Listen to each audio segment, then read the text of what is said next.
Okay, so we're going to have a little look at across the whole Tudor period and how they dealt with the issue of poverty. So the first major statute we're going to look at is Henry VII Vagabonds and Beggars Act. Now Henry sought to moderate some of the quite harsh penalties that had been posed on the poor during the reign of Richard II. His first statute ordered that the punishment for vagabonds to be put in the stocks should be 3 days and nights with only bread and water, and after which they should be sent away from the parish. He later on implemented a further reduction to 1 day and 1 night in the stocks.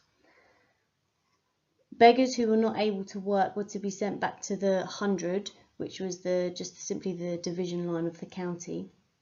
So they had to be sent back to that division line where they had previously lived, or best known, or where they were born. Now, as I said, although this policy was less harsh than had previously existed, it made no provision for actually getting rid of the problem, and it merely moved the problem from town to town. It also made no real distinction between two classes of people that existed. On the one hand, the real vagrant who chose to live as a professional beggar, and then the actual genuine jobless person, jobless man, usually seeking employment. And both of these were actually categorised as vagabonds or beggars who were to be punished or moved on. It was also unable to support the sort of third category of poor, who were people that couldn't work because of illness, disability or old age.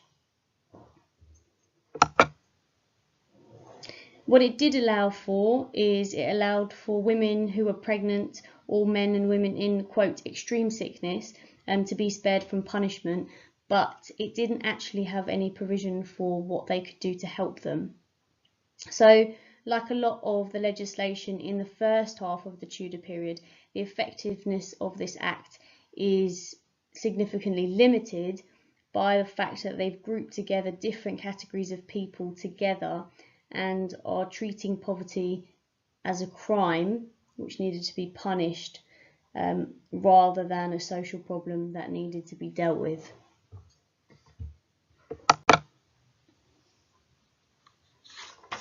So moving on to Henry VIII's period, by the 1530s the problem of poverty had become significantly worse.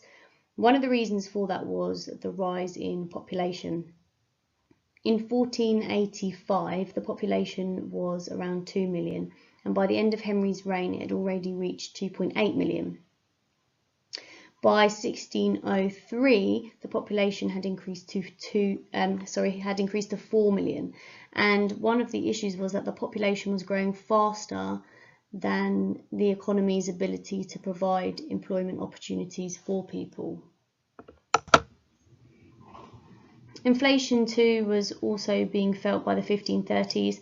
The price of wheat had risen. During the century, all wages fell in real terms, and the number of those who lived in poverty also increased. Enclosure was blamed by many contemporaries for increasing poverty, but actually the effect on this, now historians think this only had a limited effect on poverty. The other key area was the dissolution of the monasteries in the 1530s. This is often seen as a major problem in causing poverty, because getting rid of thousands of monks increased the numbers of beggars, and getting rid of monasteries removed the major source of poor relief.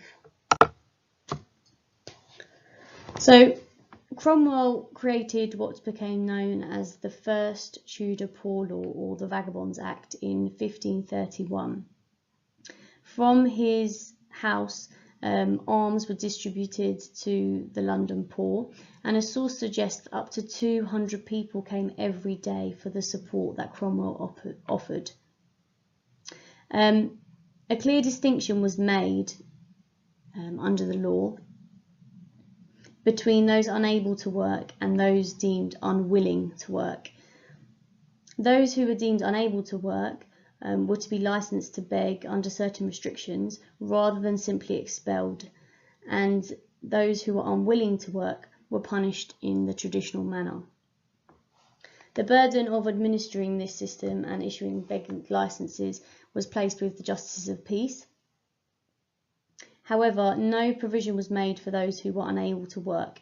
They still had to rely on alms from churches or charity from people such as rich or generous merchants. In 1536, Cromwell strengthened the Act, and he actually made some improvements to it. The new principle in the Act made it a legal obligation for parishes to care for their poor. This Act effectively ordered JPs and sheriffs to carry out alms collections for the poor, to provide charity for the weak and helpless, but also provide material for the idle and able-bodied to work so that they could make their own living. Every parish was to appoint 2 overseers of the poor to administer and collect the money contributed, then ensure that those who received it would not resort to begging. If they did that, there would be harsh punishments. This legislation and the way that Cromwell dealt with this issue all reflect the fact that he was desperate to minimise the social disruption caused by economic circumstances outside the government's control, such as the increase in population, which was becoming quite difficult in the 1530s.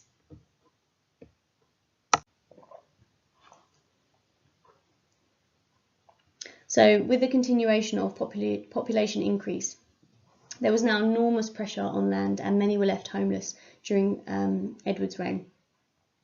Now, the Vagrancy Act of 1547 might be the most easy one to remember, but not necessarily for the right reasons.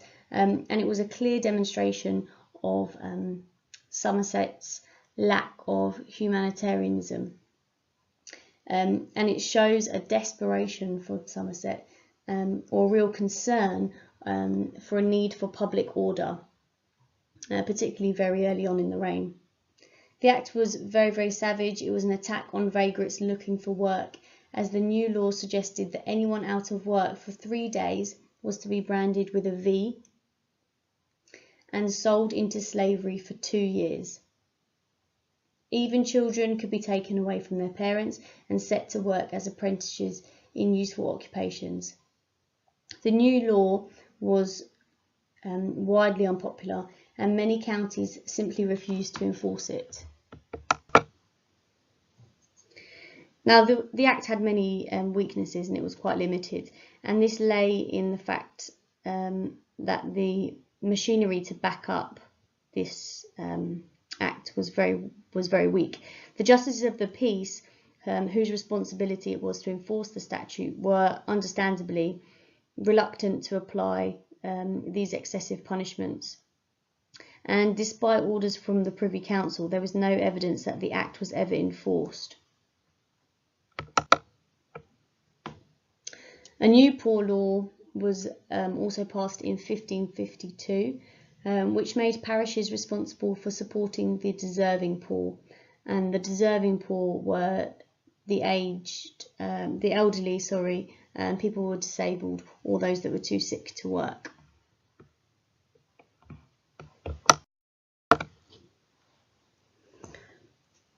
Under Mary, she became aware that measures for social welfare needed to be dealt with on a nationwide scale. And Mary addressed this effectively. In London, 5 charities were brought together to provide a city-wide system of poor relief. Failed harvests meant that proclamations had to be used to provide for the distribution of grain where the situation was most desperate. Now, the issue was that grain hoarders would keep the grain, and therefore it couldn't be distributed. So laws against grain hoarding were vigorously enforced, and systematic surveys of stocks where they checked grain supplies were undertaken. In Yorkshire, in 1557, Justices of Peace were appointed with specific responsibility for overseeing this process.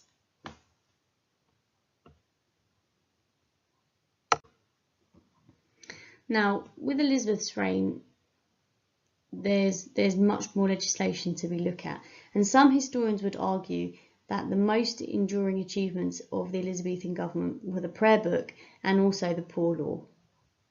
The government tried a number of different measures before Parliament passed the Poor Law of 1601, and this 1601 Poor Law was to remain in effect and remain in operation for over 200 years.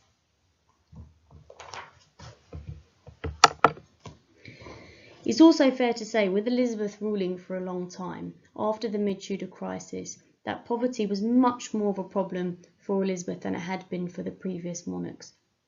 And Paul Slack, the economic historian, says there is no doubt that the standard of living of wage earners and labourers declined.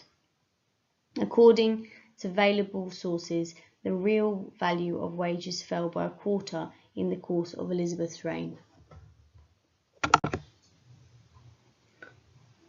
So let's start off by looking at local responses. It was in the towns that the first serious attempts were made to deal with the problem of poverty. So if we just begin by looking at London, it was actually began in 1546 and until 1557 that 5 hospitals were actually founded by the London Corporation.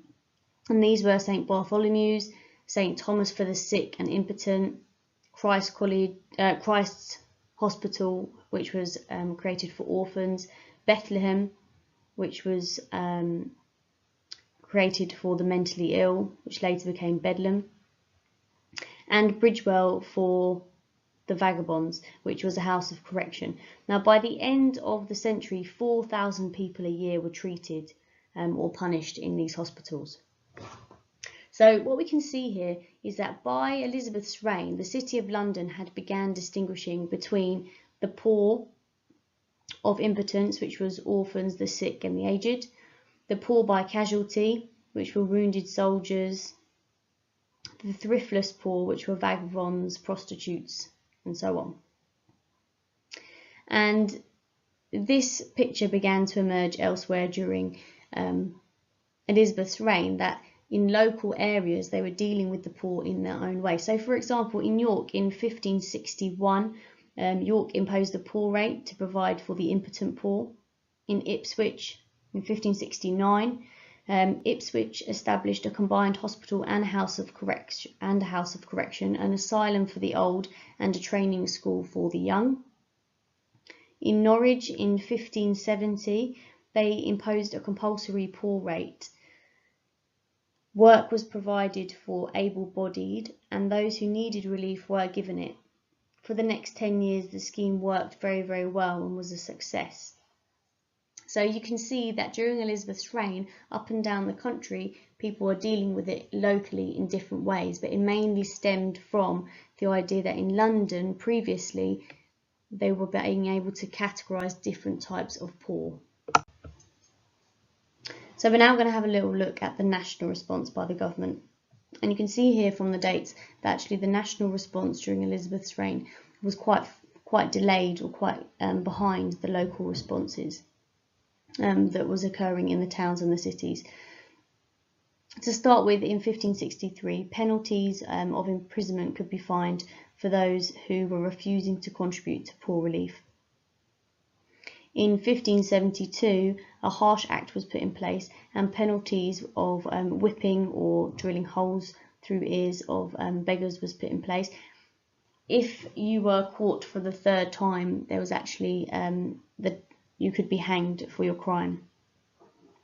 1576, an act was put in place which put stores in towns which included things like wool and iron in them, and they were to be set aside so that beggars could be put to work and it could provide employment for people.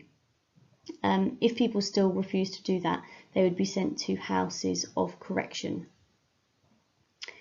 Now, the most significant measures which were created to deal with the problem of poverty were passed in the 1597 to 98 session of Parliament. Now, these were in response to the poor harvests of 1594 to 97 and the unrest that had come as a result of them. In 1598, an Act for the Relief of the Poor required all parishes to appoint overseers of the poor, and it was their duty to employ the able poor and to provide relief for those who were unable to work. Church wardens were to enforce payments of the poor rates. Country treasurers were to be appointed to administer funds to be paid for the relief of prisoners, soldiers, and throughout the county. Another act was passed in 1598, which repealed all previous legislation dealing with vagrants. The new act had houses of correction, which were to be set up in all counties and cities. People that they viewed as incurable were to be sent overseas, and convicted vagabonds were to be whipped and returned to the parishes of their birth or the parish of last residence. Now that second act of 1598 had actually been temporary, and the Act of 1601 simply codified it and made it permanent.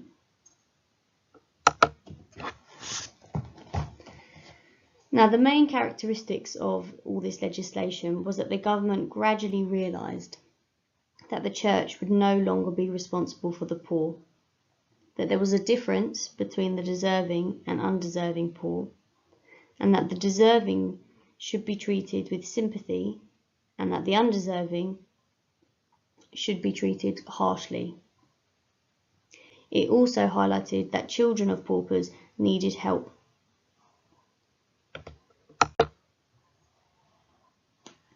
The Elizabethan Poor Law is often regarded as an important milestone, because it was the first time in England that the government took direct responsibility for the welfare of the people. It filled the gap that had been left by the monasteries a generation earlier. And in some cases, people said that England, contextually, was actually ahead of its time.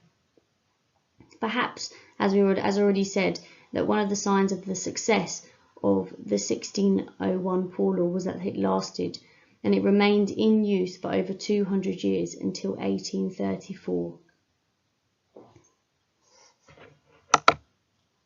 However, it's important to remember that the motivations behind the Poor Law are not simply to help the poor.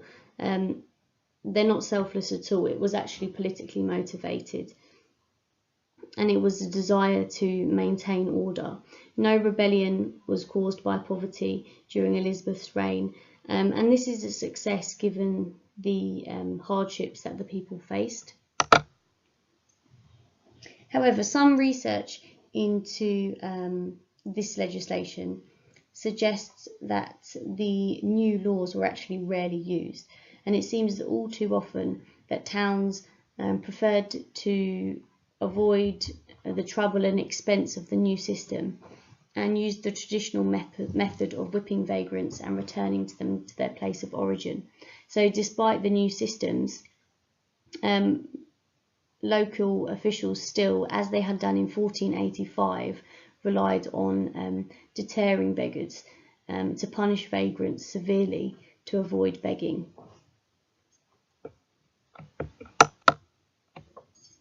Some research show that runaway apprentices or servants whose masters have been dismissed or die, there's evidence of people wandering in search for work. Now, this was what the Poor Law had intended to cure, and therefore it certainly did not cure the problems of vagrancy and poverty completely. Now, part of the reason why perhaps the Poor Law was not actually always invoked is due to the existence of private charity or generosity from individuals. It's fair to say that the Reformation had put an end to the idea that works of charity would earn merit in the eyes of God and reduce time spent in purgatory, but Protestants, particularly Puritans, they saw that charity was a matter of conscience, and wills from the period show that lots of money was left to the poor. Norfolk, in particular, was often generous in their will, perhaps reflecting the prosperity of the region. So while people didn't necessarily found hospitals for the poor, if you were relatively wealthy or if you were devout, you would leave funds to set up almshouses for the poor, and or cottages which were to be home, which were able for the poor to have somewhere to live. So a few examples of that would be the Earl of Leicester, who set up a hospital in Warwick for 12 poor men and put Thomas Cartwright as its master. The clergy were actually encouraged and expected to be generous to the poor. So Matthew Parker gave contributions to a Canterbury hospital. John Whitgift founded almshouses at Croydon. And many members of the nobility handed out gifts and particularly leftover food to the poor. One of the best examples is in 1585, a year where the harvest was very poor, and two merchants chartered 5 ships and sent them to the East Coast ports and brought back grain to parts of Wales where they were particularly poor. Now, these initiatives all show why perhaps the laws and the legislation weren't actually put into effect. But these initiatives are flawed because it shows that the poor relief under Elizabeth was not comprehensive, and it was only reaching through these individuals a small minority of the poor.